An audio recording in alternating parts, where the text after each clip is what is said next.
So before we dive into today's serendipity stories, if you've ever experienced those magical moments where everything just falls into place perfectly, hit subscribe, because we're about to explore why these aren't just coincidences. They're you tuning into love's frequency.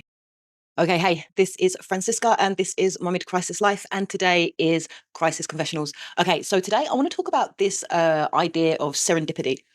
So I love when serendipitous things happen in my life. And a lot of people say that, oh, it's just coincidence. It just happened to work out like that. Aren't you lucky? All the rest of it. But I wanted to share with you, just to start off with, I've got loads. I've got so many examples, right? But I wanted to share some of the more recent examples of things that have happened that have been really serendipitous. So anybody who has been joining in and been tuning in over the last few weeks, you know that I've just been gabbing on about the fact that all of my relationships appear to be very one-sided, and the fact that I had to lock everybody off from giving them money constantly, and then there was like this really big massive backlash and all the rest of it, right? But one of the things that was really interesting that came out of it was I made that decision, right? And it was really difficult for me. But simultaneously, what had happened was I had a friend who I haven't spoken to for a decade, who I just happened to see as I was driving past them when I was dropping my son off at school. And I'd heard a lot about this friend, and he'd kind of like fallen into some serious mental health and into drugs and into, just a really difficult lifestyle for him. I guess it must be really difficult. Anyway, so this person, I was just so overjoyed to see him, and I gave him my number, and I was like, let's talk. I love you so much. I've known this person since I was 4 years of age. I've seen them as a child before they grew up and became this broken individual that people probably judge for, all of the antisocial things that they partake in their life. Anyway, it's really interesting that once I'd made the decision that I wasn't going to give anyone any more money and I was not going to compromise anymore about that, this person just suddenly every week was messaging me. Oh, do you have like a tenner that I could borrow? Do you have like 25 quid that I could borrow? Do you have like just 20 quid that I could borrow? I don't have any food. I don't have any of this. I don't have any of the other. And previously, I really would have struggled. And I still did struggle, right? Because it's still ingrained in me not to be that kind of savior, not to be that like, oh, well, what is he going to do? How's he going to live if I don't give him this £10, right? And also just to say, like, I know that probably when I did give this person money right at the very beginning, it's very likely that that money probably went on drugs. But at the same time, I don't really feel like it's my responsibility or it's my right to demand what that person spends the money on. If I'm willing to give it to them, then it's up to them what they spend it on. If they want to go and spend it on whatever they want it to, then who am I to tell them? It's like, you can only have charity if you do what I say. However, it's really interesting that it really, really ramped up when I was going through this period of like, no, I'm not giving anybody any more money. And it kind of culminated, I don't know, a week or so ago with this person just begging me for money. And I was like, look, I've been really clear. I'm not giving anybody any more cash. Please, please, please. I'm going to starve. I said, all right, cool. I searched my soul and I said to myself, okay, I don't want this person to starve if they really are in a difficult position. If I can do something, then I want to, right?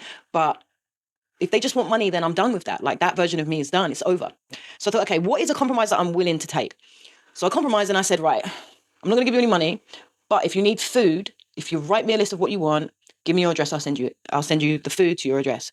There were a million reasons why that person could not have food delivered to their address, but they're not really there that often. And I don't know, there's a crazy lady that lives upstairs and he doesn't really feel comfortable and he only goes back there to change. And I'm like, but even if you go back to change, you can still store the food in your house, right?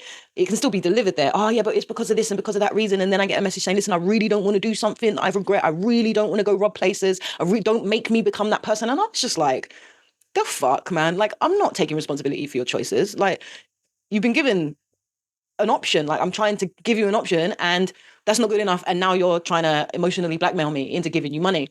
And it was a really difficult situation because I don't like the conflict and I don't like saying no. And I'm trained to be a people pleaser. So it's like really grating when someone's like, please, I'm going to starve or rob someone or break the law.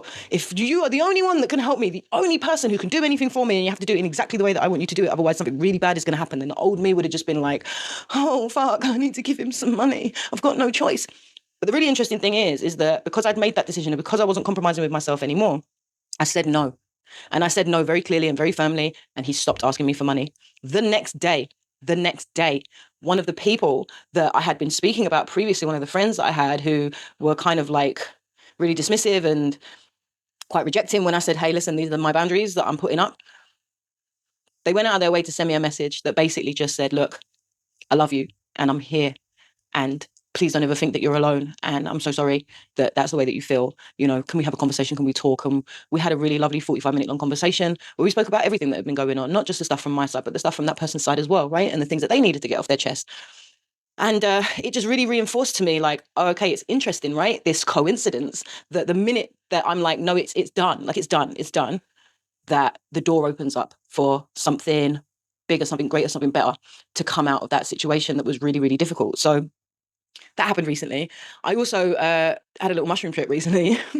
And in the trip, and I'll probably talk about this way more in depth in another video, but in the trip, I basically got the message that my son, who has really severe disabilities, that there is a large part of his condition and the way that he's developed that belongs to me, and that I can blame his really abusive dad or his really controlling grandmother or all the other people in his life that have shut him down and made him feel like he was worthless, but actually I've contributed to it as well. And it was one of the most painful things I've ever been through. And I cried and I cried and I cried and I really, really cried.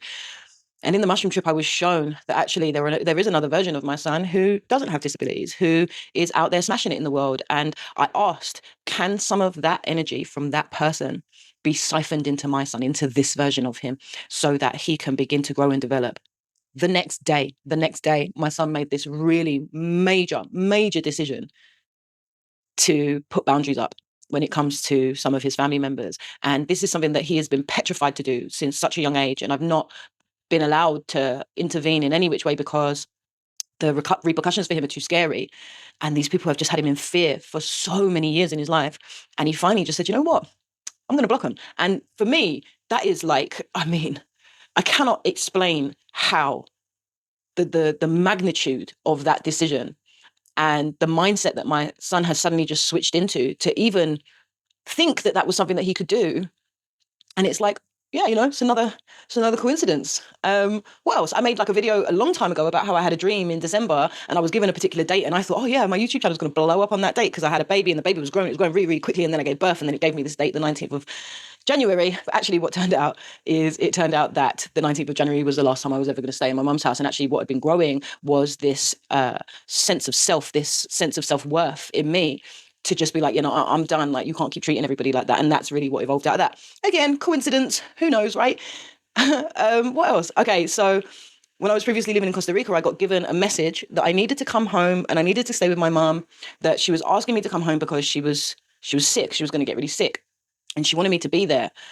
She didn't know it as an individual, but, her soul, her higher self, whatever, right, was asking for me to be able to come home and support her during that time. So I made the decision and we left and we came back. And within 5 days, we were sitting at the table and my mum was like, oh, I found a lump.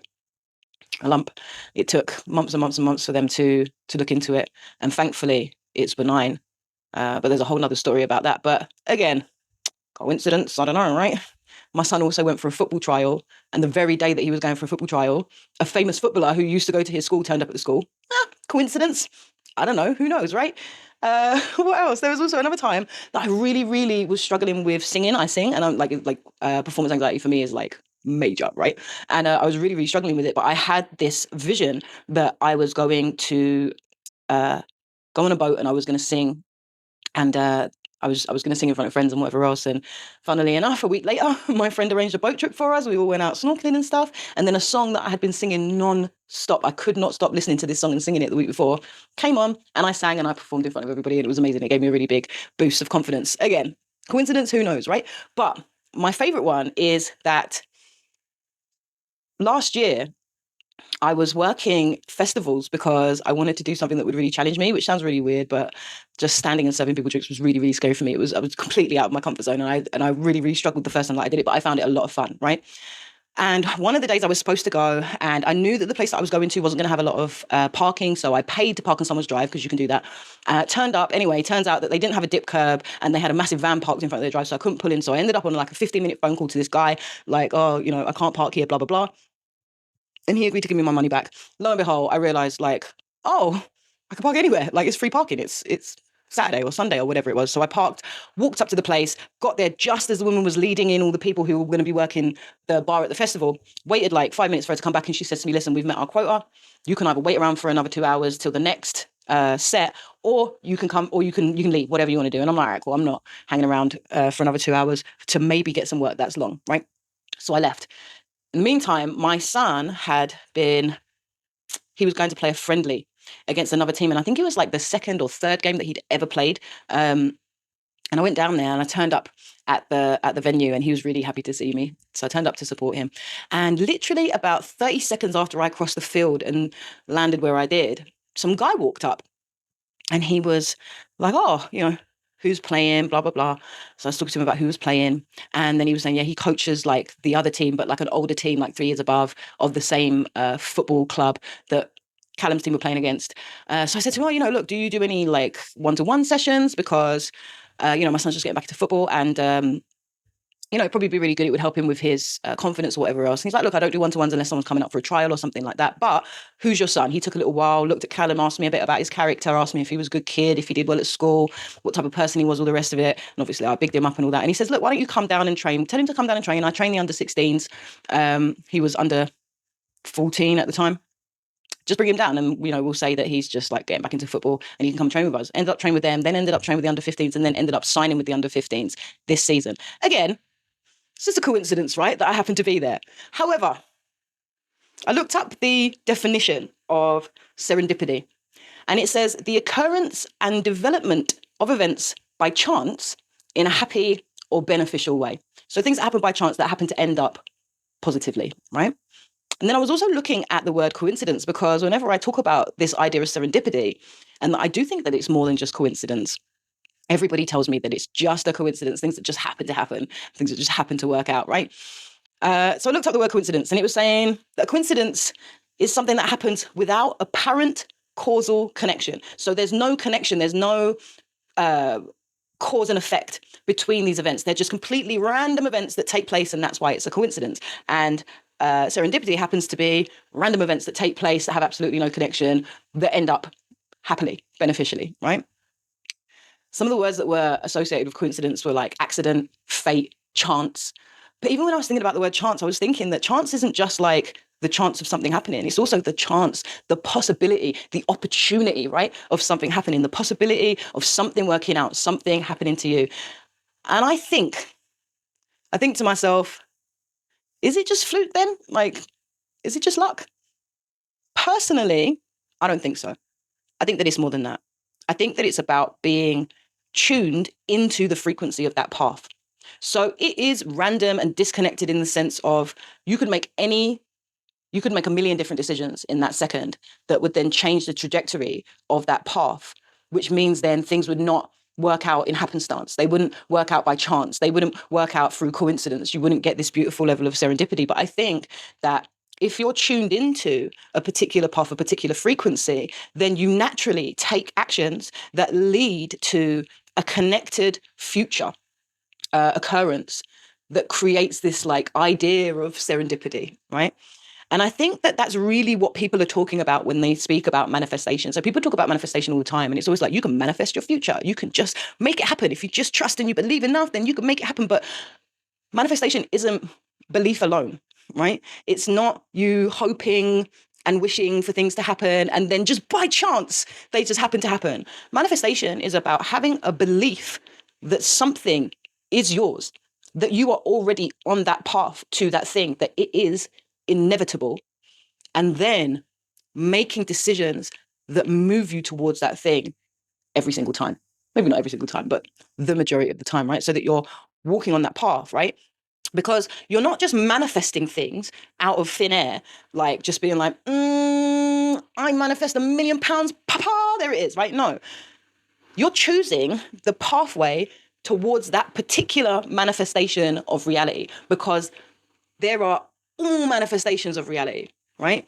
But you're choosing to tune in to the frequency of the pathway of the future manifestation of that particular reality of the thing that you want to happen, the thing that you believe is going to happen, right? Because the thing is like, all things are possible and all things have happened. They've already happened. Even if they're in the future, it's already happened. It's happened now, and it's happening now, and it's constantly happening now, and every possible thing that could happen is happening now, right? But when you tune into that frequency, you make a decision to move towards it. And I think that it is so much easier to tune into that frequency when you are on a frequency of love, when you are choosing love instead of fear. So, for example, with my son's coach, I could have got really angry that there was no parking spot. I could have stayed at work because I was in fear of having no money, but I didn't. I went with peace and I went with love. I went with peace towards the person who had screwed it all up in the first place. I went with peace towards the person who told me that there was no more spots for me, even though I was like 4 minutes late. I went with peace when I left, and I went with peace that maybe I wasn't going to make the money for that day. And because of that, I joined that pathway towards that particular manifestation and didn't open up the possibility, but just walked through the door of the possibility that was already there. So yeah, be interested to know what everybody else thinks about serendipity, about coincidence, about manifestation, whether these things are real or not. Like, I truly do believe in them. As I say, I've got loads of examples. Those are just a few. But yeah, I wanted to share that with everyone. I wanted to share that with you today. That's what I've been thinking about this week. All right, let's see. Something that I'm grateful for off the back of all of that. Mm, you know what? There's a lot that I'm grateful for. Like, I'm grateful for the other people who have also tuned into a certain frequency to be at the place and time that I need them to be at so that I get that beautiful level of serendipity. That's really cool. But I think that I'm really grateful for this, I don't know, this like idea of like choice and free will, but also fate. So I'm not like a fatalist in any which way, but I think that it's a really beautiful thing to be grateful for the possibility that for the fact that every possibility is real, right? So if you think about, for example, my son and you know, all the stuff that's happened to him in football, and it's starting from that moment where I made that decision to do the thing that I did, then went on and on and on, right? There's a possibility where he becomes a world-class elite football player and he lives out his dream. But there's also a possibility where he becomes a crack addict and kills someone and goes to jail, right? All of these possibilities on the spectrum, they all exist. So in that way, there is a level of fate, but it's also not fate because it's every single possibility, right?